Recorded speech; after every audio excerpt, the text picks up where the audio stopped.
lineup, and I consider four options. And first option was just bring best decks, which I did now. Well, but we're gonna get into game number one now. That's right. Buckle up, ladies and gentlemen. We have the finals of the European Winter Playoffs. Now, Pavel's going to start off with the Reno Warlock up against Pirate Warrior. Going to need to have some of those early anti-aggro tools in Gang Boss. One of the best, but he's going to look for better early curve. I think it's really easy to get baited into some of those minions. Like, man, you know, Refreshment Bender, not so bad, and Gang Boss, not so bad. But you need to have those early game plays because Pirate Warrior starts off so fast, and if you even let them get maybe 1 or 2 turns, well, not with that opening hand. Speaking of needing to have early plays, oh my God, look at greensheep's hand. He is just opening up an armory over there. 2 War Axes, a Reaper. This is not the hand that's gonna beat pretty much anyone. Yeah, I mean, you do have 22 damage of weapons over the course of 6 turns, but it's not what you're looking for right out the bat here. I mean, here I expect greensheep. He's going to send a message about what this game's going to look like. He is just going to the face with his hero, Pavel. He's got to feel pretty good that there's no minion hitting the board. There is an acidic swamp ooze, but Pavel, yeah, he's going to use that ooze. That he may come back to regret though, because greensheep, he has a lot more impactful weapons remaining after that one. Who goes there? All right, so greensheep gonna start climbing back onto the board here. Not gonna be that bad of a situation for him because he also has that backup Demon Wrath. Doesn't have to play it now, but he could choose to eliminate it. One of the things is, as the Reno Warlock player, you have to be kind of judicious about your AoE, but in this case, he has 3 cards that provide AoE effect. So it seems it's okay to part ways with one Demon. Yeah, and greensheep getting the damage in. Crocron Elite, his draws have been excellent since that terrible opening hand. Drawing the small-time Buccaneer on turn 3, allowing him to play that alongside the second War Axe, but Pavel's draws also excellent. Reno Jackson picked up. It's obviously going to be a big player in this game. All right, well, we look at the individual power level of some of those cards. And I was going to ask Brian, was there any, is there any point of picking a Soulfire when you have Reno Jackson in the hand? He has to waste 7 damage, actually even more than that, because he has to use Arcanite Reaper if he wants to clear. He's just going to face. Face. Yeah. You just put 9 to the face and hopefully draws more follow-up damage. Sir Finley could also be a really valuable card to get access to a Warlock or a Hunter hero power. Pavel, in the meantime, he's got that coin Reno Jackson and here. This is the perfect opportunity for Pavel here. Playing Reno Jackson on a board where your opponent has no minions. He has 0 post-Reno damage available on board that doesn't cost him a permanent. Sure. He's got 5 damage from the weapon, maybe a little bit more if he's able to pick up some better cards, but that's not really the set of hero powers you're looking for. Fire Blast, not the worst, but definitely it's okay. Not the best. But yeah, here, things were looking bad for Green's open hand. It started to look a little bit better, but Pavel has really taken the driver's seat in this game. That's right. As you can take a look once again at greensheep's road to the finals there, it looks like he's gonna definitely need a little bit something extra in order to overcome Pavel's board or hand here, because Pavel has a lot of good plays. Even if he didn't have his Sylvanas, he had ways to clear the board and start life tapping. Like, that's how comfortable he is. 6 turns into the game, he can start life tapping, and usually against an aggressive deck, you never want to life tap. Not where you want to be. Yeah.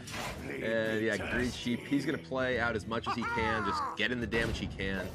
But yeah, this is looking really bad for the young British player.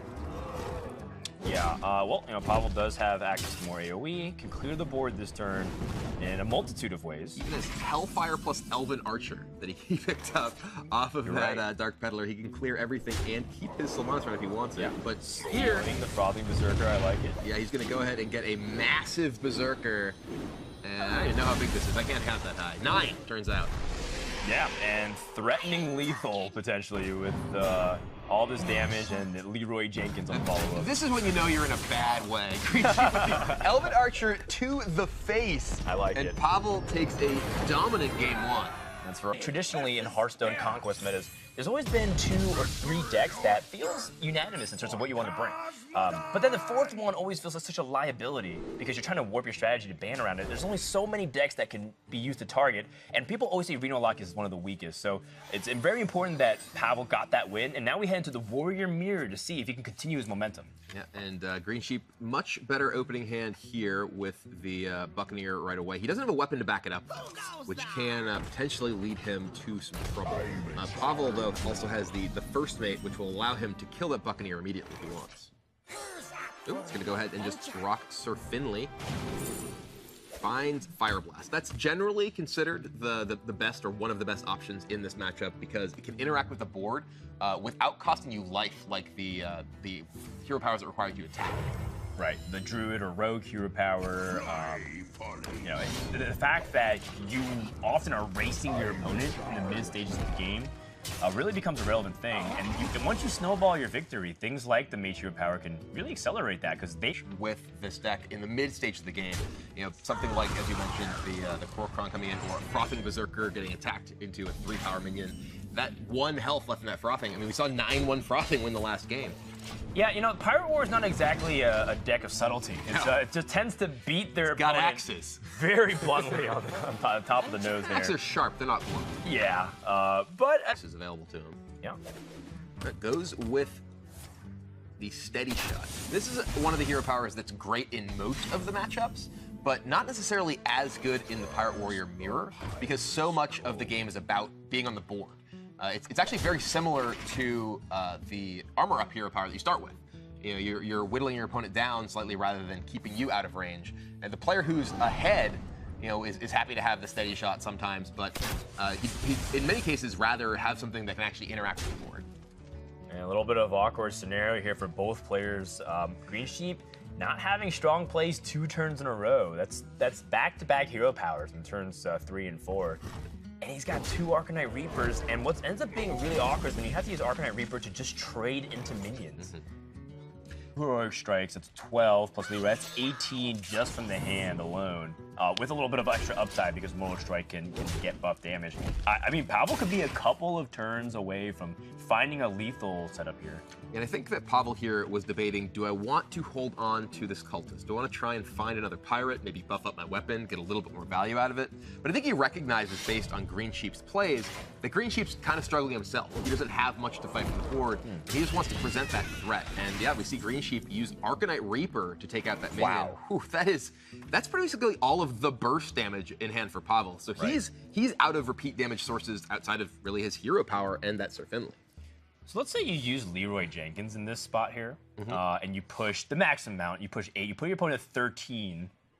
It's still not within a 2-turn setup, even if assuming that your He's opponent killing the won't wolves. I think, yeah, he wants to protect Leroy here. He wants to force Greensheep to use a resource or his face to deal with the Leroy. Pro Strike, Mortal Strike over 2 turns is 16 damage. So you could actually just say that he might need that weapon charge in case he runs into a Dread Corsair, picks up a Southsea deckhand. But those are really obscure corner cases. I like just setting up for the win now because it's unlikely your opponent even has that combination of cards to stop you. Ooh, that is a really, really big Raider there, and it will be the deckhand taking down Leroy. And this is a lot of damage to Pavel. Right. And Exactly. yeah, he's now facing potentially lethal next turn. There's 7 from that. He can send the Arcanite Reaper to the face, put him at 13.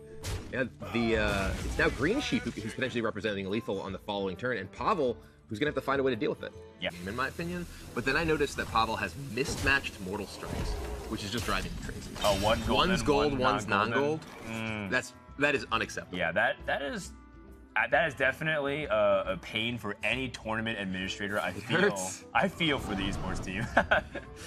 But yeah, in this case, he picks up Korokron Elite. He actually is now. He's going to be able to trade with this. Yeah, the Mortal Strikes. He actually does have exact lethal with Mortal Strike plus Heroic Strike if he takes any damage. Right. And he's going to be able to clear off this Raider. Do you think Green? I don't know if you can afford to play around the 2 Mortal Strikes, but at the same time, throughout the mid stages of the game, both these guys had really awkward turns. In fact, Greensheep uses his Hunter Hero Power, I think 3 turns out of the past 4.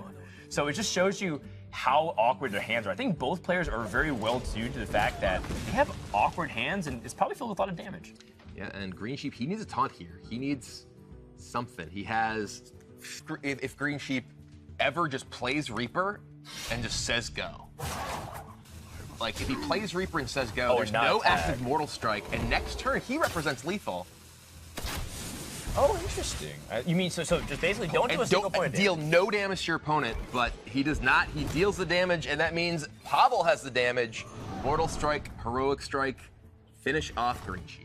Yeah, we see a bit of a shake of the head from greensheep. He's thinking, Yeah, he knows. could I have done this differently? You know, he definitely gave him the window for lethal there. He has 2 mortal strikes. They always do. In this instance specifically, how likely is that to happen? It was interesting. Pavel actually debated between using Mortal Strike and using his Core Correlate the turn before, and there's an argument to say that he should use Mortal Strike to make his opponent think he's less likely to have Mortal Strike, because all that matters is if he gets 1 Mortal Strike and a Heroic Strike off. So if he's just like, okay, I'm going to cast Mortal Strike rather than Corcoran, because it makes you think I'm not likely to have a second one. That's brilliant. Several levels going on there like in terms that. of the evaluation of that play, but it will be Pavel up 2 games to 0. We've called him the comeback kid. He's in the lead by a lot. Yeah, and maybe this is an opportunity for greensheep to climb back with his signature rogue of the playoffs. This rogue has definitely been one of the surprising decks, but you look at that card, Shatter, that's not going to be very useful unless Shaku can pair something nice with it. And Pavel recognizing, okay, I just need to stem the bleeding as much as I can. This is a very different matchup than against typical rogue decks, typical Miracle decks. Oftentimes against Miracle decks, you can't really afford to use a lot of your early resources to deal with the early aggression in quite the same way, because you have to have tools to deal with their mid game. Greensheep doesn't have the same sort of combo potential, so Pavel's just trying to stem the bleeding as fast as he can. All right, well, let's see if Shaku can collect anything worthwhile. This matchup might actually end up becoming an important resource to get reach. You know, a lot of times with Reno Mage, you can put on the pressure, they will stabilize eventually, but do you have that extended reach? And Rogue is not necessarily always known for their reach. You know, they do have some bursts like Eviscerate and Cold Bloods, but you need a little bit more. And there's some reach. That is definitely some reach. Well, that is reach with an asterisk on it, because greater arcane missiles, they can also hit minions. So you have to be really cautious about just, you know, the timing when you use them. Yeah, and Pavel is going to be able to take out Shaku here. So no more additional value for Greensheep, and Polymorph shutting down the Tomb Pillager. So right now, Greensheep, he's got no real damage on the board. Yeah, traditionally against Miracle Rogue, Polymorph is probably the most important keep that you have in the early stages of the game, because Edwin Van Cleef and Questing Adventure, even Tomb Pillager, you know, Gadgeting Auctioneer, the list goes on and on. And in this matchup, I think it's also just important because the Rogue really needs to capitalize on that coin to get those combos out in order to squeeze out extra tempo. And right now, Greensheep's aggression is a little bit weak. It's just going to get picked apart by all these small little removal pieces, like Arcane Blast here, Forgotten Torch there. Yeah, and we even see the Brand plus Earthen Ring Farseer in Pavel's hand, so lots of tools to help pick up his health if it gets low. Yeah, I gotta say that at first I wasn't exactly sure about the Earthen Ring Farseer. But, you know, upon seeing it in practice, it's come up pretty clutch a few times. So that's a small deviation from the Reno Mage. Has paid off huge dividends for Pavel this tournament. Yeah, absolutely. And looks like he's actually not going to play the Blast, just oozing the weapon. Okay. This does help to reduce the impact of the Buccaneer, constrains Greensheep's mana.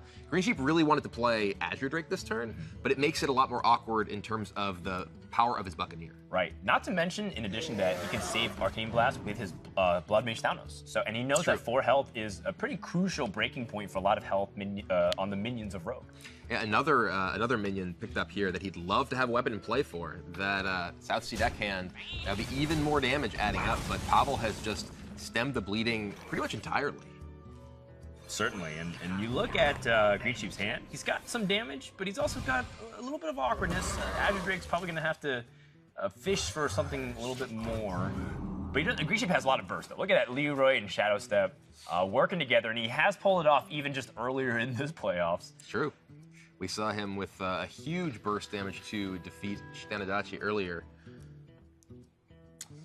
Yeah, so, you know, I think you might be a little bit discouraged if you're Greensheep, because you're like, man, I just can't get any footing on the board, but... Against Reno Mage, they're 28. Yeah. You have nothing in play. I think you have to still just play this Drake, dig deeper into your deck, and you still have all of these, you know, weird cards that can maybe put together some semblance of a board. You know, Swashbuckler can still dig into the Mage and maybe pick up something useful. Even if it's, you know, something silly like Cone of Cold, it still actually combos with Shatter, and it helps you stall for board in case you want to start pushing for the face damage and accelerating the board tempo that way.